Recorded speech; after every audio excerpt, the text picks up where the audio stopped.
The Rangers gave it back, and the question that produced, the question that has not been answered in 15 years of argument across the special operations and firearms communities is not whether the SCAR was a good rifle. It was. The question is whether a good rifle can fail, not by breaking down or losing a procurement test, but by being good in ways that the institution receiving it was not structured to value at the moment it arrived.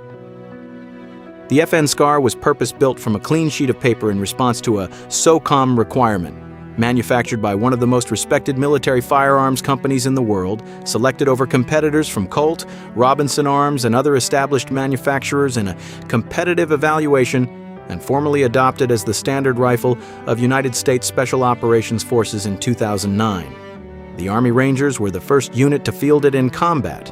They returned it. The SEAL teams kept the 7.62 variant and continue to use it. The debate that produced has not ended. This is the full story. The procurement, the engineering, the fielding, the return, the arguments on both sides, and the specific structural reason why the same rifle, in the same organization, in the same war, produced two completely opposite institutional verdicts from two different units operating in the same theater. FN Herstal needs no introduction in the world of military firearms.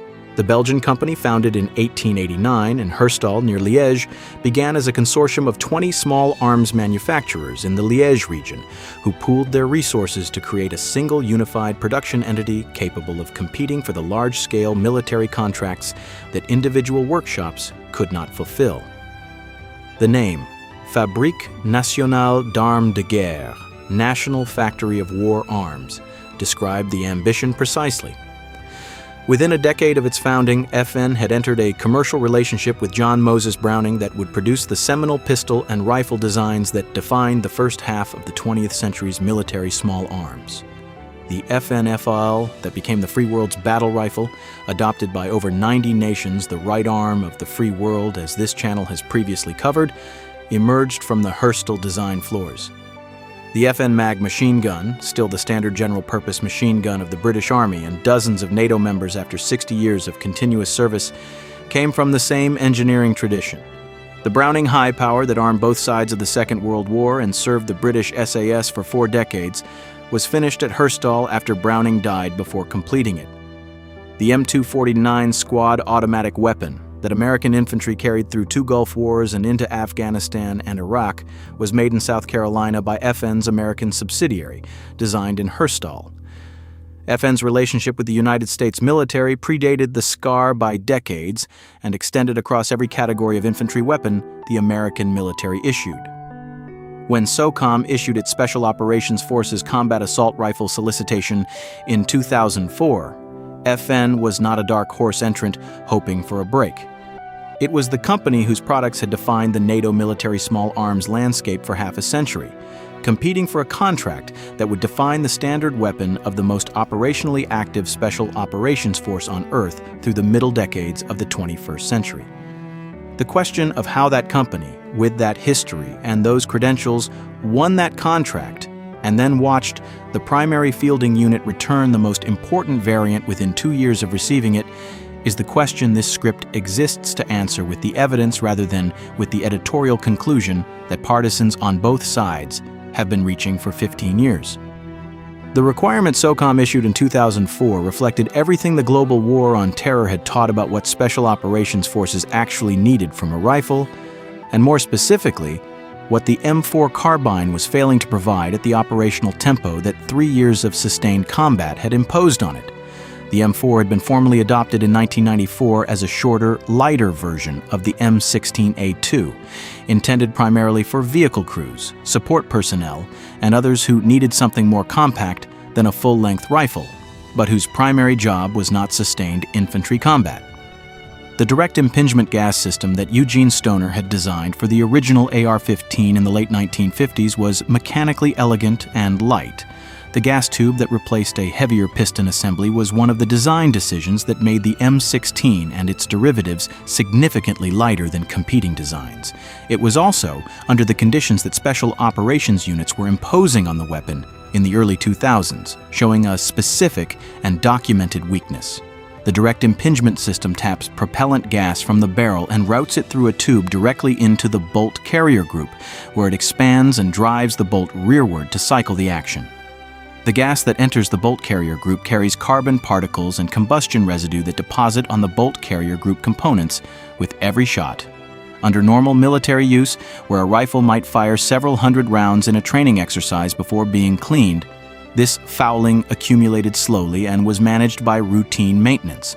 Under the sustained high-volume fire that special operations units were conducting in Afghanistan, units that might put thousands of rounds through their weapons in a single month of combined training and combat, the fouling accumulated faster than maintenance cycles could address, and the consequences of that accumulation were appearing in operational reports with enough frequency that the institutional response was no longer optional. The Battle of Takur Ghar in March 2002, the engagement that killed Navy SEAL Neil Roberts and 5 other American servicemen on a snow-covered peak in Paktia province, produced after-action reports that included documented weapon malfunctions under the sustained fire conditions of a close-quarters engagement at altitude in extreme cold. The specific weapons involved and the specific malfunction types are not fully in the public record, and the record does not confirm that M4 failures were the determinative tactical factor in the engagement's outcome. What the engagement produced was a renewed and urgent examination of small arms reliability under the exact operational conditions that special operations units were regularly encountering: sustained fire, extreme environments, operational tempos that exceeded what the M4's maintenance schedule assumed. A survey published by the Army's Natick Laboratories in 2006, based on interviews with soldiers who had served in Operation Iraqi Freedom, documented that 35% of respondents had experienced a stoppage during combat, and that M4 reliability was the primary small arms concern expressed across the survey population. These were not catastrophic failures in every case. Many were stoppages that experienced operators cleared in seconds, but the pattern across multiple theaters and multiple units was consistent enough that the institutional response of incremental M4 improvement was demonstrably insufficient for the operators at the tip of the spear. What made the documented failures particularly frustrating to the special operations community was that the direct impingement gas system's specific weakness was well understood and not difficult to describe. The bolt carrier group of a direct impingement M4 after sustained high-volume fire accumulated carbon fouling at rates that made the weapon progressively less reliable until it was cleaned. The solution was known: a gas piston system that kept the hot gas out of the bolt carrier group, and had been known since the 1960s when Mikhail Kalashnikov had built exactly that solution into the AK-47. The AK's long-stroke piston transferred its cycling energy mechanically and kept the receiver substantially cleaner under sustained fire than the M4's direct impingement system. The trade-off was weight. The piston assembly was heavier than the gas tube. And accuracy. The piston's reciprocating mass introduced more movement into the firing cycle and made the AK inherently less accurate than the M4 at distance. For American Special Operations Forces who needed both reliability and precision, neither the AK's approach nor the M4's approach was entirely right. What was needed was a short-stroke piston that transferred the cycling energy mechanically without the heavy reciprocating mass of the long-stroke AK system, in a package that did not compromise the accuracy that American Special Operations doctrine required. The Army's response to the documented M4 problems was the SOP Mod Block 2 program: heavier barrels that dissipated heat more effectively, improved buffer systems, enhanced trigger packages, and a series of incremental refinements that addressed the most acute symptoms of the direct impingement system's limitations under sustained high-volume fire. These upgrades were real improvements. The M4A1 that emerged from the Block 2 program was measurably more reliable than the M4 that had gone to Afghanistan in 2001. The direct impingement gas system that was the root cause of the carbon fouling problem remained unchanged, because changing it meant changing the M4 into something that was no longer the M4. And changing the M4 into something that was no longer the M4 meant discarding 15 years of spare parts inventories, armorer training, maintenance documentation, accessories development, and the accumulated muscle memory of every special operations unit that had spent 15 years learning to operate and maintain the platform. SOCOM's requirement specified a modular system, 2 rifles sharing the highest possible parts commonality, a light variant in 5.56 NATO and a heavy variant in 7.62 NATO, both capable of switching barrel lengths in the field without tools, both with fully ambidextrous controls, both with monolithic rail systems eliminating the barrel nut joint and providing a rigid, consistent platform for optics and accessories. The system was to be a platform rather than a fixed rifle, a family of weapons that could be reconfigured for different missions by operators in the field without armorer intervention. The requirement was a complete statement of what 15 years of M4 service and 3 years of sustained combat had identified as the M4's structural limitations, written with the explicit intention of producing a clean replacement rather than an improved derivative. SOCOM wanted to start again, properly from a blank page. FN's response was the SCAR, Special Operations Forces Combat Assault Rifle, designed entirely from scratch, the clean sheet that would become the center of every subsequent argument about the rifle's fate. The SCAR shared no components with the M4 platform it was designed to replace. This was deliberate and considered. The M4's limitations in FN's analysis were systemic consequences of the direct impingement gas system and the receiver geometry inherited from Stoner's original 1957 design. Fixing those limitations within the M4's architecture was working around a constraint rather than removing it. Starting from scratch meant starting from the actual requirement. The gas system was the first fundamental departure. The SCAR used a short-stroke gas piston design. The piston was driven rearward by propellant gas tapped from the barrel, transferred its energy to the bolt carrier group through a clean mechanical interface, and then returned under spring pressure. No gas entered the receiver. No carbon fouling was deposited directly onto the bolt carrier group. The cycling energy came from a clean mechanical impulse rather than from a stream of hot gas, which meant the bolt carrier group ran cooler, cleaner, and more consistently across the full range of operating conditions that sustained special operations use imposed. The bolt carrier group of a SCAR, after 6,000 rounds of sustained fire, looked substantially cleaner than the equivalent M4 component, a difference that was measurable, documented, and the most direct engineering answer to the specific failure mode that had generated the SOCOM requirement. The receiver was aluminum, machined to tighter tolerances than the mil-spec baseline governing M4 production. The monolithic upper receiver extended the full length of the forend as a single machined piece, eliminating the barrel nut joint that created a potential zero shift in conventionally assembled rifles. The scope mounted on the SCAR's rail occupied the same rigid structure as the barrel, which meant zero held consistently through barrel changes and rough handling. The barrel change itself, one of the SOCOM requirement's explicit specifications, could be accomplished in the field in under a minute without tools. The operator opened a latch at the front of the receiver, rotated the barrel a quarter turn, withdrew it forward, inserted the replacement barrel, rotated and latched. Same upper receiver, same bolt, same magazine, same optic, different barrel length, different tactical capability, same zero the moment the new barrel was installed.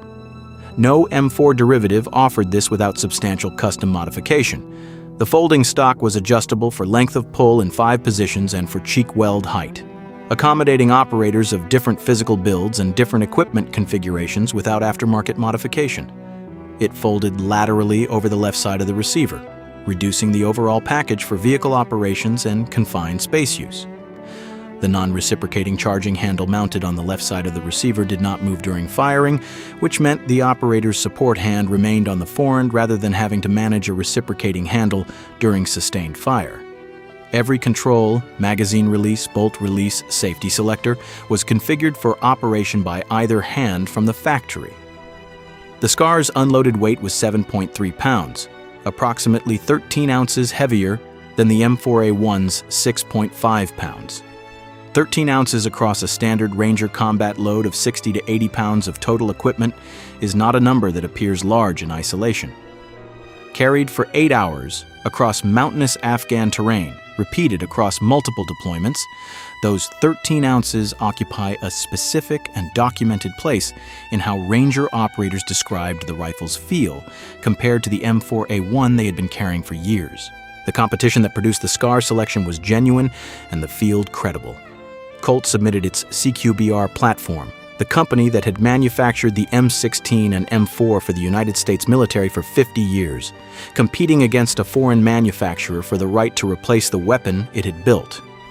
Robinson Arms submitted a design. The evaluation assessed accuracy, reliability across environmental conditions including sand, mud, and extreme temperature, modularity, and barrel change speed, parts commonality between variants, ergonomics and control accessibility, and maintainability in field conditions.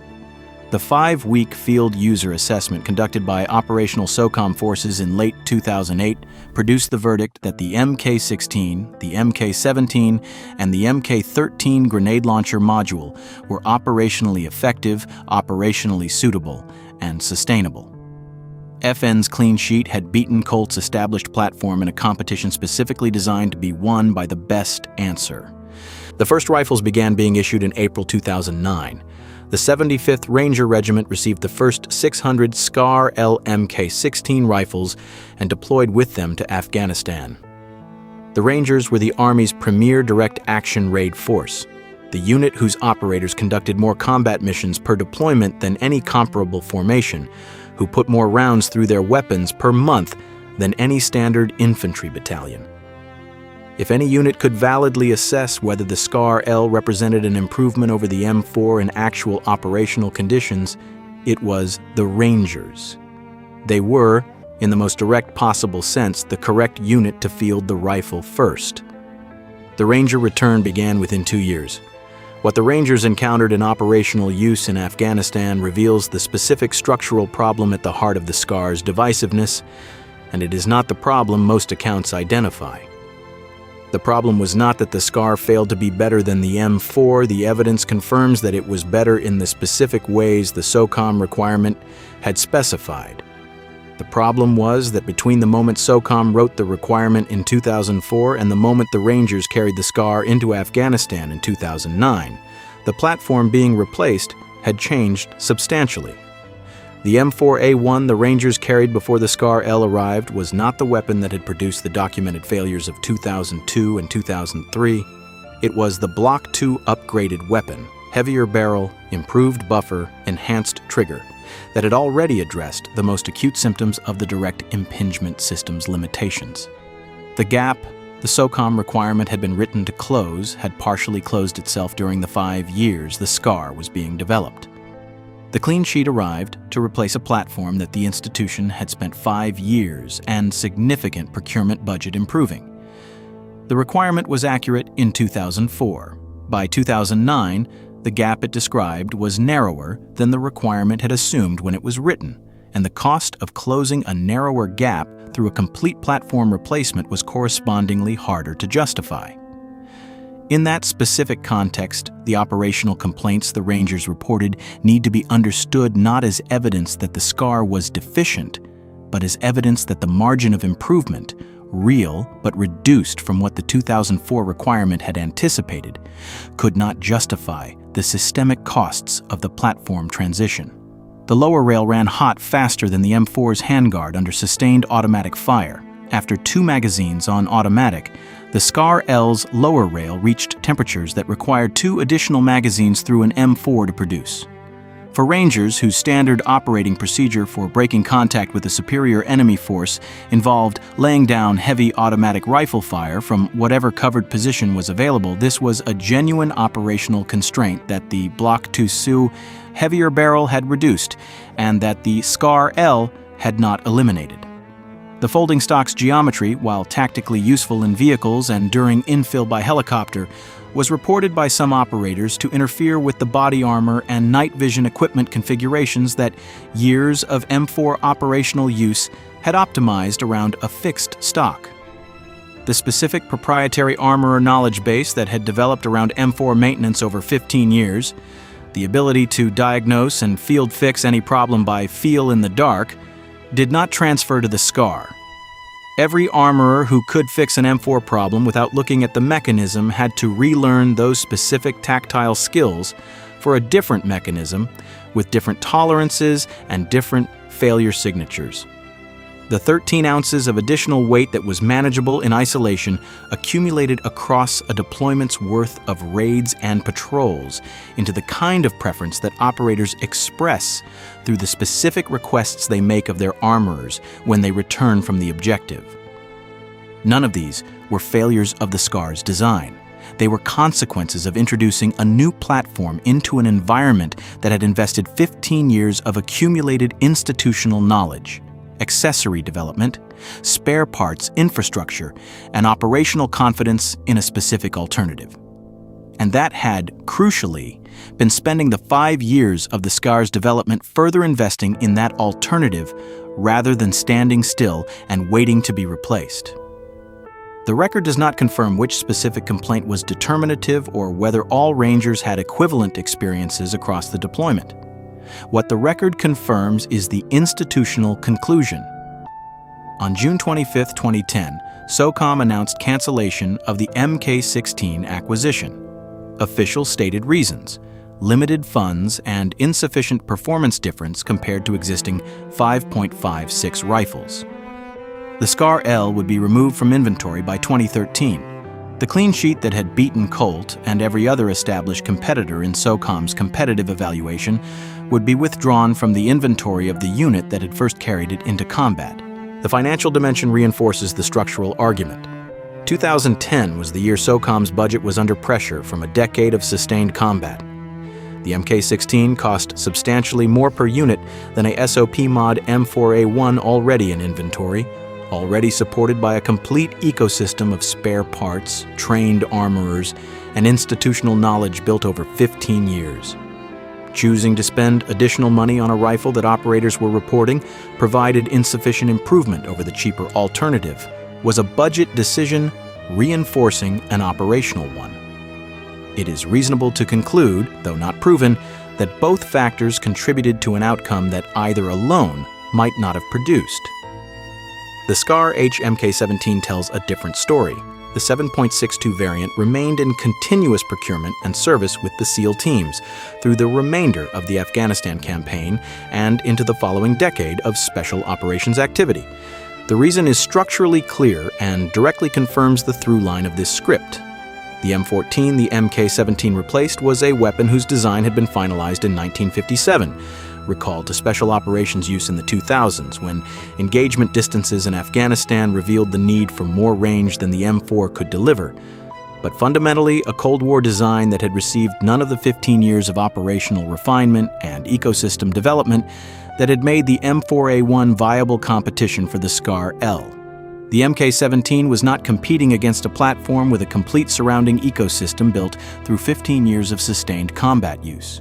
It was replacing something that everyone agreed needed replacing, with no significant institutional investment in the status quo and no Block II equivalent improvement program that had narrowed the gap during the 5 years of SCAR development.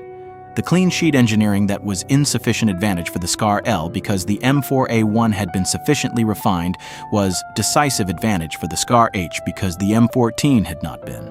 Same rifle family, same engineering philosophy, same clean sheet. Opposite institutional outcomes explained entirely by what each variant was replacing rather than by anything about the SCAR itself. The Allied adoption pattern provides the most direct external assessment of the SCAR's absolute quality, separated from the specific American Mk-16 context. Belgium adopted the SCAR as its standard infantry service rifle in 2009. Portugal adopted it as standard issue. Mauritius and Kenya adopted it. Special operations forces across more than 20 nations have fielded both variants and not returned them. None of these nations faced the specific context of the American Mk-16 decision. None were transitioning from a Block II upgraded M4A1 with 15 years of refinement, a complete surrounding ecosystem, and an institutional investment in the status quo that had been actively growing during the 5 years the SCAR was being developed. The Allied adoption establishes that the SCAR's divisiveness is not a verdict on the rifle's absolute quality. It is a verdict on what happens when a genuinely better weapon arrives into a context where the platform it was designed to replace has been improved enough during the development period to close the gap that justified the replacement. In popular culture, the SCAR has become one of the most recognizable contemporary military rifles in the world, for reasons that have nothing to do with its procurement history. The tall receiver with its full-length monolithic rail, the folding stock extending behind it, the visible gas block above the barrel, the side-mounted charging handle. The silhouette is unlike the M4, unlike the AK, and unlike any other mainstream military rifle currently in production. Every major military video game franchise of the past 15 years has used it as a premium operator weapon. Call of Duty, Battlefield, Ghost Recon, Rainbow Six Siege. The SCAR appears in all of them, reliably in the hands of the highest skilled characters or as a premium unlock signaling progression past standard issue. The visual grammar of the SCAR in gaming has shaped how a generation of civilians picture what a modern special operations rifle looks like, independently of whether they know anything about the Mk16's procurement history. The SCAR won the cultural argument even as it lost the Mk16 procurement argument, and the two outcomes have been running in parallel for 15 years without either resolving the other. The civilian version sold consistently through its production run, commanding a price premium over equivalent AR platform rifles that reflected both the engineering quality and the cultural premium its popular culture presence created. FN announced the end of civilian production of the original generation SCAR in October 2025. In January 2026, FN announced a new generation, redesigned handguard with M-LOK rails replacing the original Picatinny rail system, a hydraulically buffered two-piece bolt carrier addressing carrier tilt issues some users had identified in sustained use, an extended receiver covering the gas block, a non-reciprocating charging handle. The new generation announcement is the clearest possible signal that FN believes the platform story is not concluded by the Mk16 cancellation, that there is a military and commercial market for a SCAR that incorporates 15 years of operational feedback, and that the clean sheet engineering philosophy that produced the original has something to say to the procurement environment of the mid-2020s that it could not say in 2010. It started as a clean sheet of paper, every component designed from nothing, every system chosen for what it actually required rather than what the M4 had already established, the most thorough ground-up redesign of the American Special Operations rifle in a generation, purpose-built to address every documented failure of the platform it was designed to replace as that platform existed in 2004. It survived a competitive procurement that eliminated Colt and every other established competitor, passed a 5-week field user assessment that certified it operationally effective and suitable, and entered service with the most combat-experienced Special Operations Regiment in the world. It was adopted, fielded, and returned by the Rangers in its 5.56 form. It was kept by the SEALs and continues in SOCOM service in its 7.62 form. It was adopted as a standard infantry rifle by Belgium and fielded by Special Operations Forces across more than 20 nations. And in January 2026, FN released a new generation of it because the rifle that one part of SOCOM returned and another part kept is apparently not finished making its case. The FN SCAR is not divisive because it was a bad rifle. It is divisive because it was designed to solve a problem that the institution it was designed for spent the 5 years of its development partially solving on its own. And when the clean sheet arrived to close a gap that had narrowed during the time it took to build it, the margin of improvement that remained was not sufficient to justify replacing the institutional investment that had done the closing. The SCAR was right. The requirement was right. The M4A1 Block 2 improvements that narrowed the gap during development were right. All three of those things being simultaneously right is precisely why the argument about the return has not been settled in 15 years and is not going to be settled here. If you enjoyed this, hit like, subscribe, and check out the next video right here.